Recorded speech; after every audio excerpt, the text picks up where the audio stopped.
Hello YouTube people. Good afternoon, good evening, or good morning again. So yung 3D printer na piniprint natin is part of this additional project. My tiny village in China. O my tiny Chinese village. So pinrint ko lahat yan. Yan yung wheel, yan bridge, yung mga bahay-bahay, pavilion. So ginawa natin sa 3D printer yan, yung boat. So yan ang ating additional project dito sa ating mini pond. It's my mini Chinese village. So nakita niyo yung piniprint ko ngayon doon sa loob. Kasama dito, marami pa tayong idadagdag dyan. So yan ang ating addition dito sa ating mini pond. Sabi ko nga before, it doesn't end, it never ends. Lagi ka may idadagdag. So yeah, so that's what we're doing right now. So marami pa tayong piraso ng mga kawayan dito na pwedeng gamitin. Idadagdag natin dun sa ating mini Chinese village natin. Isip lang tayo kung anong dapat magandang ilagay dun.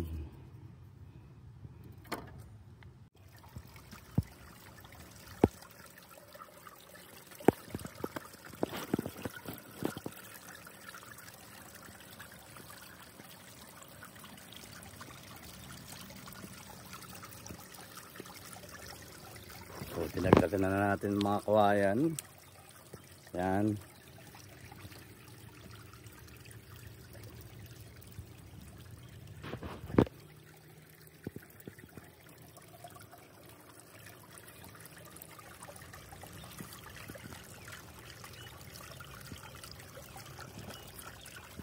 Pero marami pa tayo dadagdag dyan.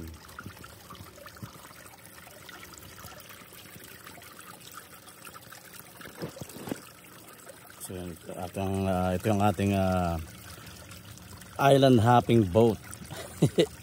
Pang island hopping yan. So dito sila gagaling, dito sila bababa, sasakay sa bangka. Alright, yung ating island hopping adventure boat.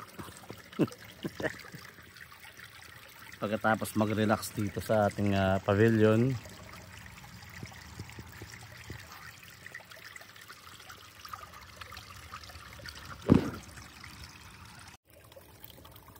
Right, so habang inaantay natin matapos mag-print yung isa pang bahay na piniprint natin, dito natin lalagyan. So para sa naka-floating yung bahay na piniprint natin sa 3D printer. So piniprepare ko na, ipapaglagay niyan. So pinatapos na, magkakaroon pa isang bahay dyan, tapos gagawa pa tayo ng isa dun. Whatever. Kung ano pa maisipan natin idagdag, no? But I think so far looks good.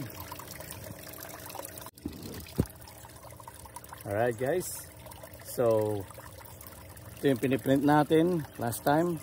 So tapos na. So yan yung pinakamalaking bahay ngayon. So nilagay natin sa ibabaw ng bamboo. Tapos in-add din natin itong pagoda fountain na to. So manublang natin to galing doon, lagay natin dito, dinagdag natin tong pagoda fountain na yan. So it's coming along. I think it really looks nice. So meron pa tayong piniprint sa loob. So dadagdagan pa natin yan, dadamihan pa natin yan.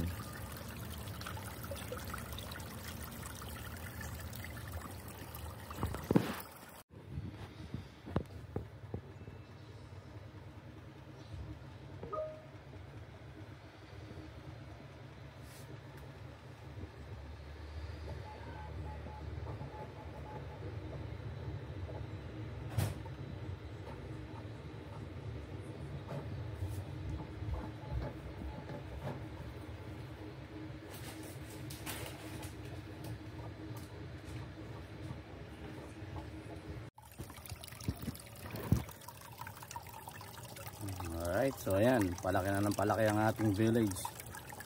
Marami na tayong dadagdag ng mga props. Ito ang pinakabago, yung bridge. Ito bago din from the last time. Nga pala, itong halaman bago din yan. Mga siguro mga 2 days ago binili ko to, o 3 days ago. Pero yan na, yan ang ating so far ang ating little Chinese village.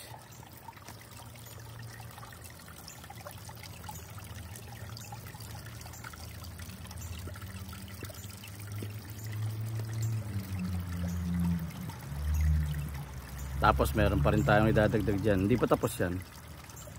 Sabi ko nga, ang pond walang katapusan. Lagi kami naiisip na idea, lagi kami maidadagdag. So ngayon meron pa tayong piniprint dun sa loob na idadagdag natin. Ilalagay natin dito. Tapos and then mag-a-add pa tayo dito. Marami pang lugar. So hahanap lang tayo ng kung ano pang pwedeng i-print at maidagdag dito. But yep, so that's the update for now. So itong ating bagong addition na ilalagay doon mamaya pagkatapos ito mag-print. Makikita nyo kung ano yan. Alright guys, so ito yung ating bagong print natin na addition sa ating Chinese mini Chinese village natin. So ito natin kung saan pwede lagay ito at siguro nilagay dito. Hindi even. Pwede dito siguro.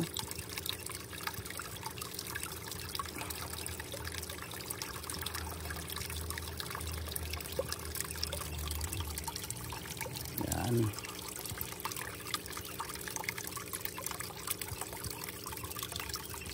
Yan.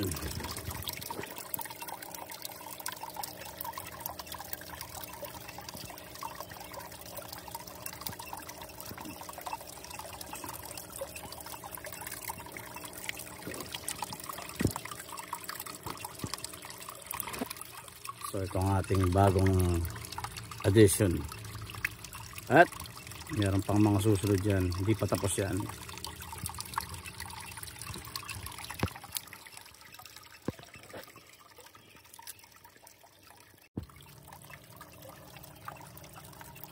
So nilipat ko yung tower dun. Nilagay ko dito yung maliit na bahay. Kasi para mas bagay dun kasi ano siya, diba? Para siyang watchtower. So kailangan nasa taas siya.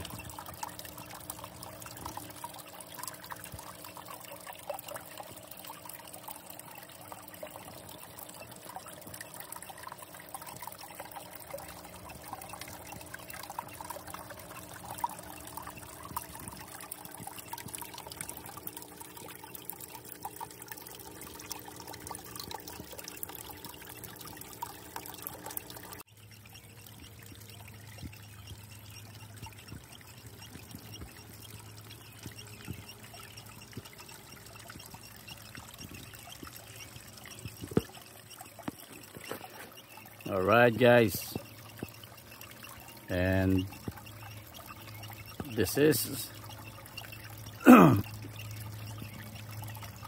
this is the final version ng ating Chinese miniature Chinese village, at least for now. Baka meron pa tayong i-add na maiisip, pero sa ngayon wala na siguro tayong paglalagyan. Masyado ng crowded. So marami na ako dinagdag. Dinagdag ko to. Dragon na yan. Para siyang monument. Ganun. So parang hindi siya village. Sa tingin ko dito para siyang park.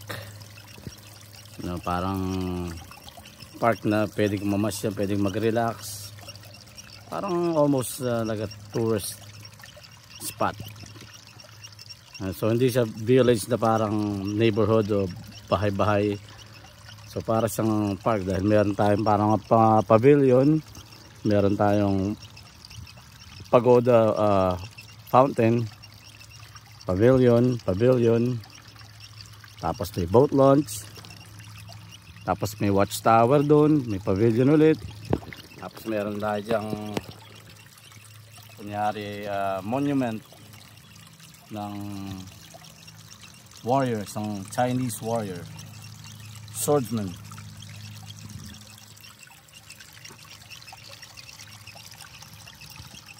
Tapos pupunta tayo dyan, meron din tayo pang isang monument na malaking isda, which is very popular sa Chinese culture.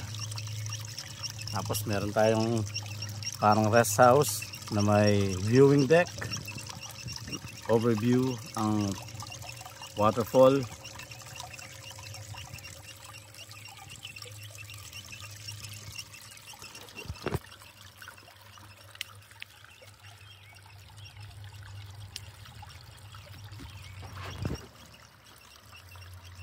Yeah, so I think this is it for now. Pag may naisip pa tayo, baka magdagdag pa tayo. But sa ngayon medyo puno na. So may tulay doon. May tulay doon na maliit. Tapos may mga ramp. May ramp dito. May hagdan. Yeah, so alright, hope you enjoyed it. And this is my part of my mini pond project for the summer. Okay, sige na.